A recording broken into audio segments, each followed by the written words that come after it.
నమస్కారం. మనందరికీ తెలుసు, ప్రతి సంవత్సరం జాన్వరి 10న ప్రపంచ హిందీ దినోత్సవం జరుపుకుంటాం. కానీ చాలామందికి ఒక డౌట్ వస్తోంది. అదేంటంటే, జాతీయ హిందీ దినోత్సవం వేరే ఉంది కదా, మరి ఇదేంటి అని. అవును, ఈ రెండింటినీ చాలామంది కన్ఫ్యూజ్ అవుతూ ఉంటారు. అసలు ఈ రెండింటి మధ్య తేడా ఏంటి? ఎందుకని రెండు వేర్వేరు రోజులు? పదండి, ఈ విశ్లేషణలో ఆ వివరాలు తెలుసుకుందాం. అవును, ఇదే అసలు ప్రశ్న.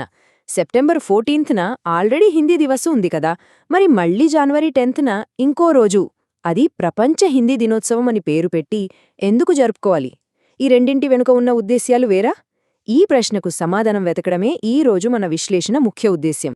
సరే, ఈ 2 రోజుల వెనుక ఉన్న స్టోరీని అర్థం చేసుకోవాలంటే మనం కొంచెం వెనక్కెళ్ళాలి. హిందీ భాషని ప్రపంచ వేదిక మీదకు ఎలా తీసుకెళ్లాలి అనే ఒక పెద్ద లక్ష్యాన్ని పరిశీలించాలి. అక్కడే మనకు మొదటి క్లూ దొరుకుతుందన్నమాట. అసలు ఈ ప్రపంచ హిందీ దినోత్సవం లక్ష్యాలు ఏంటో చూస్తే మనకే క్లారిటీ వస్తుంది. ఇది కేవలం మన దేశానికి సంబంధించింది కాదు. దీని ముఖ్య ఉద్దేశ్యం 1. హిందీని ఒక గ్లోబల్ లాంగ్వేజ్గా ప్రమోట్ చేయడం. 2. యునైటెడ్ నేషన్స్ లాంటి అంతర్జాతీయ వేదికల మీద హిందీ వాడకాన్ని ఎంకరేజ్ చేయడం. ఇక 3.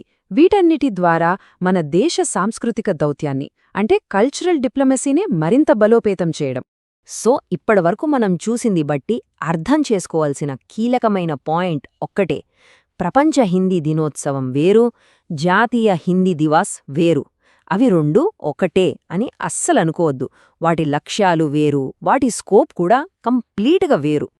సరే, అంతా బానే ఉంది, కానీ ప్రత్యేకంగా జనవరి 10వ తేదీనే ఎందుకు సెలెక్ట్ చేసుకున్నారు?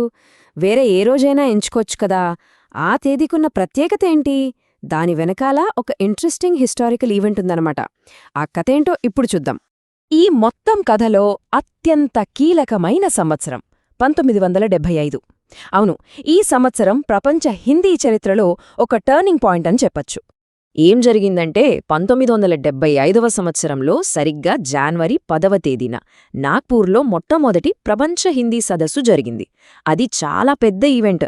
ప్రపంచ నలుమూలల నుంచి హిందీ పండితులు, భాషాప్రేమికులు అందరూ అక్కడికొచ్చారు. ఆ చారిత్రాత్మక ఈవెంట్ని గుర్తుంచుకోవడం కోసం చాలా ఏళ్ల తర్వాత, అంటే 2006లో అప్పటి ప్రభుత్వం జనవరి 10వ తేదీని అధికారికంగా ప్రపంచ హిందీ దినోత్సవంగా ప్రకటించింది. సో ఆ రోజు వెనుక ఉన్న కథ ఇదన్నమాట. అయితే ఇది కేవలం ఒక్కరోజు ఏదో వేడుక చేసుకుని వదిలేసే విషయం కాదు.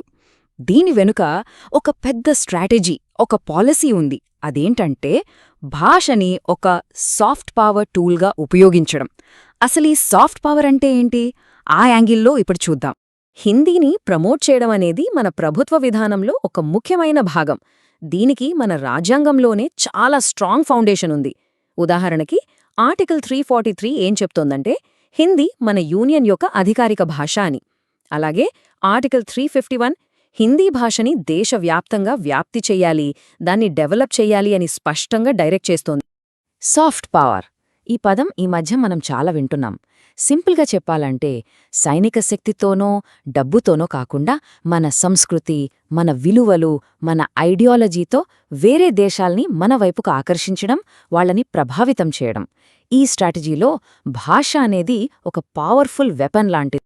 ఈ విషయం దీని ప్రాధాన్యతను ఎంత బాగా వివరిస్తుందో చూడండి. హిందీ అనేది కేవలం ఇండియాకే పరిమితం కాదు. ప్రపంచవ్యాప్తంగా 30 కంటే ఎక్కువ దేశాల్లో హిందీ మాట్లాడేవాళ్లు ఉన్నారు. ఇది మన ఇండియన్ డయాస్పోరాతో, అంటే ప్రవాస భారతీయులతో కనెక్ట్ అవ్వడానికే కాకుండా వేరే దేశస్థులతో కూడా సాంస్కృతిక బంధాలను పెంచుకోవడానికి ఎంతగానో ఉపయోగపడుతుంది. సరే, ఈ గ్లోబల్ లెవెల్ ఎఫర్ట్ని ఎవరు లీడ్ చేస్తున్నారు? ఈ బాధ్యతను మన విదేశీ వ్యవహారాల మంత్రిత్వ శాఖ, అంటే మినిస్ట్రీ ఆఫ్ ఎక్స్టర్నల్ అఫైర్స్, అలాగే వేర్వేరు దేశాల్లో ఉన్న మన ఇండియన్ ఎంబసీలు తీసుకుంటాయి. వాళ్లు హిందీని ప్రమోట్ చేయడానికి రకరకాల కార్యక్రమాలు నిర్వహిస్తూ ఉంటారు. రైట్. ఇప్పుడు మనం స్టార్టింగ్లో అడిగిన ప్రశ్నకు మళ్ళీ వద్దాం. ఇప్పటిదాకా మనం తెలుసుకున్న సమాచారంతో ఆ పజిల్ ఇప్పుడు చాలా ఈజీగా సాల్వ్ అయిపోతుంది. ఆ 2 రోజుల మధ్య ఉన్న తేడా ఏంటో ఇప్పుడొకసారి క్లియర్గా చూసేద్దాం. ఈ టేబుల్ చూస్తే మనకొక ఫుల్ క్లారిటీ వచ్చేస్తుంది. ఒకవైపు ప్రపంచ హిందీ దినోత్సవం, మరోవైపు హిందీ దివస్. తేదీ: ప్రపంచ హిందీ దినోత్సవం జనవరి 10, హిందీ దివస్ సెప్టెంబర్ 14.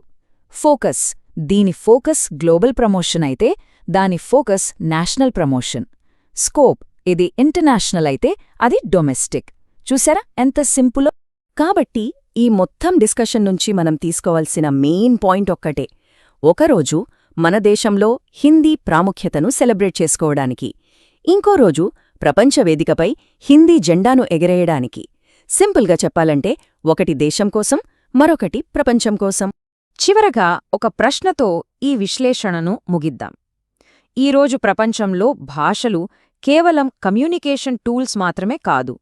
అవి దేశాల మధ్య సంబంధాలను కలుపుతున్నాయి, ఒక్కోసారి పోటీకి కూడా దారితీస్తున్నాయి.